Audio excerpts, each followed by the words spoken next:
Maria Luísa, né? Isso, Maria Luísa. Então hoje a gente está recebendo aqui a Maria Luísa, só para a gente contextualizar, estudante de medicina veterinária. Isso. E veio para tirar algumas dúvidas, né? Maria Luísa, pode ficar à vontade, né? Explicar um pouquinho do que se trata. Todo semestre a gente faz um projeto integrador, né? E esse semestre atual a gente está trabalhando sobre os resíduos animais. E a gente conheceu a Farma Ambiente, né? Através de algumas clínicas que nós fazemos estágio. E queremos estar sabendo um pouco, né? Sobre a empresa, como que funciona. Então, me diz assim, quando você for me perguntar até para o que é, você quer saber um pouquinho da história? Isso. Essa parte. Vou falar assim, olha, como que surgiu a Farma Ambiente? Isso. A Farma Ambiente ela é formada por 2 profissionais farmacêuticos, por isso o nome Farma Ambiente. Somos os farmacêuticos do meio ambiente. Então, a princípio, a nossa empresa surgiu com o coraçãozinho voltado especificamente para medicamento. Então, o objetivo inicial era destinar de maneira correta os medicamentos sensíveis. Só que quando a gente entrou no mercado, nós percebemos e fomos demandados por outros estabelecimentos, que foi clínica médica, odontológica, veterinária, odontologia, salão de beleza, oficina mecânica, hospitais. Ou seja, o que nós percebemos? Que todos geravam todos os tipos de resíduos. Então, em 2010, quando nós nascemos, nós tivemos a licença ambiental para tratar resíduos químicos. Somos especialistas em químicos. Em 2011, abriu-se esse leque e hoje temos licença ambiental para todos os tipos de resíduos. Classe resíduos, né, A, potencialmente infectantes, do grupo B, que é um resíduo químico, e os especiais, pilhas, baterias, lâmpadas, tudo que é gerado aí também. D, a gente tem a licença, mas hoje nós não coletamos mais resíduos que são recicláveis. E o grupo E, que é o pérfuro cortante. Então, essa foi um pouco, né, da nossa história aí dentro desse contexto. Quero só lixar já, né, dentro do que você está falando, dentro da veterinária, a gente tem aí, dentro da classificação, a subclassificação, que é o A1, A2, A3, A4 e A5. Dentro, né, da veterinária, você pode trazer os resíduos potencialmente infectantes, que está tudo voltado ao seu contato ali, como a luva, a máscara que você está utilizando naquele atendimento, mas você também pode ter o animal que veio a óbito ali dentro do seu estabelecimento, né? Então, hoje, esse tipo de resíduo que a gente considera, ele é incinerado, tá? Então, essa incineração não acontece aqui. Então, hoje, a Farma Ambiente é um gerenciador de resíduos. A gente coleta os resíduos. Hoje, por exemplo, corpos de animais, eles são congelados para garantir o transporte até a empresa que vai realizar a parte da incineração. Então, ele fica temporariamente armazenado. Depois de armazenado, a gente tem um transporte que leva até a empresa que realiza esse tratamento. Depois desse tratamento, vira cinza, e essa cinza, ela também é analisada se ela é uma cinza perigosa ou não. Se ela for perigosa, ela é tratada, mas vai para aterro sanitário classe 1. Não é o aterro sanitário que a gente tem aqui próximo de Ipatinga, um aterro sanitário especial. Outro resíduo que é gerado dentro da odontologia, da veterinária, perdão, são os próprios medicamentos, né, que podem vencer dentro do estabelecimento. Esse medicamento também ele é incinerado, tá, dentro da nossa empresa. O A, como eu te falei, existem outras formas de tratamento preconizada dentro da legislação. A autoclave é um dos tipos de tratamento. Só que como a gente não gosta de colocar em risco nada, a autoclave ela vai até 1800 graus Celsius dentro do tratamento. E a bactéria, eu fui inclusive num congresso de medicina veterinária, que legal. Que a médica veterinária estava fazendo uma pesquisa e falando que algumas doenças de alguns animais não era indicada a autoclave, porque 180 graus, o vírus, a bactéria, eu não me lembro o que era, ela incubava e ela voltava a crescer depois. Então, o que ela deixou claro? Que era muito importante a gente trabalhar com incineração. E aí, para garantir uma qualidade e eu não correr nenhum risco, a gente determinou dentro da nossa empresa, nós trabalhamos com a incineração dentro desse resíduo. Porque assim, não é só o óbito do animal, né? Pode envolver vários tipos de doenças, doenças infecciosas até para nós mesmo, né? Então, assim, é muito legal vocês pensarem dessa forma também, né? E tá, como dizer? Protegendo todo mundo, né? Vou falar assim, exatamente. não é só o meio ambiente. Isso. Pensar na forma de tratamento, é proteger a saúde das pessoas. Sim. Porque é exatamente isso. Se eu for pensar só nas metodologias, a autoclave é uma técnica, financeiramente falando, mais viável, porque ela é mais barata, sim, mas a gente não está preocupado diretamente com isso. A gente quer realmente proteger a saúde das pessoas. E para garantir isso, olha a diferença. A incineração vai a 1.800 graus Celsius, vira pó, vira cinza e a gente elimina aí a periculosidade para as pessoas, sim, e, né, para o meio ambiente também. Vocês atendem toda a região do Vale do Aço? Viciante, Motel? Sim. Hoje vou falar assim, hoje nós atendemos num raio de até 600 quilômetros da nossa sede. Então hoje a gente atende uma cooperativa, por exemplo, em São Gotardo, lá já quase indo para o sul de Minas. Então é importante a nossa meta aqui de crescimento, igual eu falo, nós estamos aqui na região de Valadares, Caratinga, tudo ao redor. Mas sim, atendemos já um raio de até 600 quilômetros. Bom. Eu vi que vocês fazem não só os dos resíduos animais, né? Agora também soube dos medicamentos. Tem algum outro tipo de material que vocês fazem esse descarte? Para facilitar para mim, eu vou lá, né? Falei, né? Nos resíduos infectantes, que é o grupo A. O grupo B, ele tem um leque muito maior. Vou falar, a gente trabalha hoje com pilhas e baterias, com lâmpadas fluorescentes, que são outros resíduos, né? Potencialmente infectantes. Os resíduos químicos, por exemplo, de laboratórios de análises clínicas.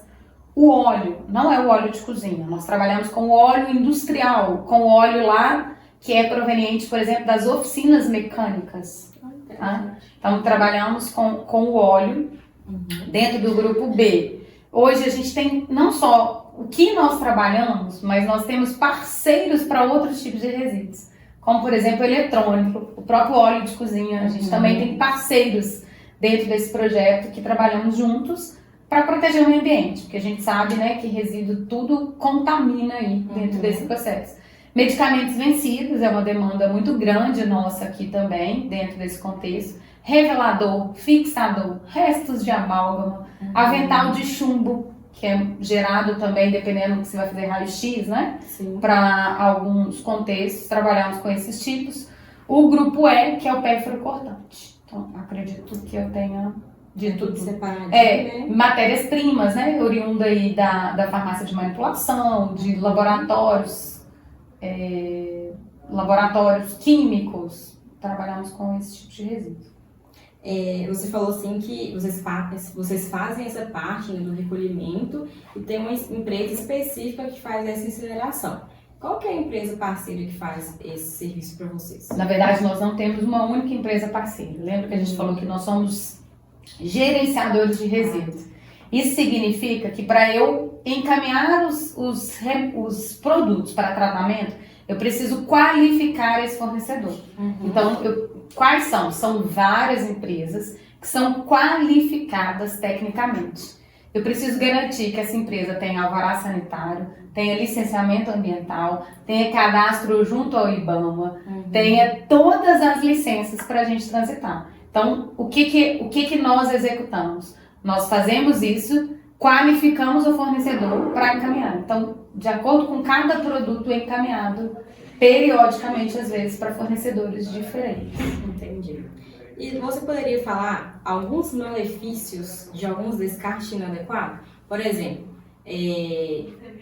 do resíduo animal mesmo, né? Aconteceu algum processo em casa, né? E, por exemplo, a cadela sofreu um aborto. E o pessoal jogou, por exemplo, no lixo, normal, comum. Aí eu vou te contar um caso que para mim foi muito impactante. Tá? Dentro de uma das minhas pesquisas e estudos, aí eu vou contar parte, vamos colocar, desse animal. Hoje, infelizmente, ainda no Brasil é uma realidade. Várias famílias que se sustentam dos lixões. Então, essa parte de animal, às vezes, dilacerada ali, ela se transforma em carne para outras pessoas que utilizam isso. Tem um caso que, né, aconteceu na China. Eu vou falar, parte da mama da mulher que foi extraída por causa de um câncer foi parar no lixão. E os estudos dizem que aquilo gerou uma criança, a mulher dentro do lixão, aquela família se alimentou e aquela célula cancerosa se multiplicou e aquela mulher ela teve um filho com um único olho. Então é uma imagem assim que foi muito impactante para mim quando eu li. Aconteceu lá na China essa história, esse estudo que aconteceu lá, mas foi muito impactante para mim. O como que o descarte inadequado pode impactar outras vidas. E a gente sabe que às vezes vai ter criança ali mexendo, ainda é uma realidade do Brasil, você vai ver, né? Sim. Tem muitos lixões ainda, então coloca em xeque essa situação. Mas uma outra situação que eu vou falar assim, que também na veterinária é muito comum, são medicamentos que são, né, descartados aí de maneira inadequada. Vamos falar dos antibióticos, que é algo comum também utilizado tanto para ser humano quanto para animais. Um antibiótico também, existem alguns estudos que, se descartado, pode gerar bactérias resistentes. E quando o animal vai precisar daquele antibiótico, não, a bactéria já ficou resistente. Sim. E ele não vai conseguir surtir aquele efeito mais. Já voltando, né, para os seres humanos, os hormônios que nós tomamos, os anticoncepcionais. Existem também estudos científicos que esse hormônio caiu no rio e os peixes ficaram hermafroditas. Aumentando o hormônio feminino, voltando para onde? Para a nossa mesa. Cuidar de resíduos, eu falo que tem partes que é visível. Quando a gente fala, né, quando a gente vê um lixão lá, céu aberto, aquela questão. Mas tem partes que não são visíveis, é a longo prazo. Como, por exemplo, esses estudos mesmo dos anticoncepcionais. Não dá para todo mundo visualizar. Você vai comer um peixe na sua casa, você não vai abrir ele para você ver se ele está hermafrodita. Então, só os cientistas que realmente têm acesso a essa informação. E, infelizmente, no Brasil, a gente tem poucos estudos que vão nessa linha para falar dessa consequência em si. Tá? Então, eu falei um pouco das consequências diretamente para a nossa saúde. Sim. Medicamento vencido. Quando eu jogo no lixo, a pessoa às vezes está lá, vamos colocar uma dipirona, que é um medicamento muito comum para todo mundo. A pessoa está lá no lixão, viu uma dipirona, ela está com dor de cabeça, ela sabe que ela não vai hesitar em pegar aquilo ali e tomar. Sim. O medicamento às vezes está vencido. O que pode acontecer? Uma reação alérgica, coceira. Mas pode também acontecer o quê? Uma intoxicação, levando à internação e, em alguns casos, até à morte. Exatamente. Então, estou falando da vida da saúde, sim, do meio ambiente. Hoje, todo medicamento que é jogado, às vezes no lixo comum, ele vai para o solo. Do solo, ele cai no rio. Do rio, não existe método de tratamento hoje para retirar todos os resíduos de medicamento. Então, esse resto de medicamento, ele volta de novo para nossa casa e continua esse ciclo que a gente vai ter. Essa é uma parte que a gente está enfatizando bastante.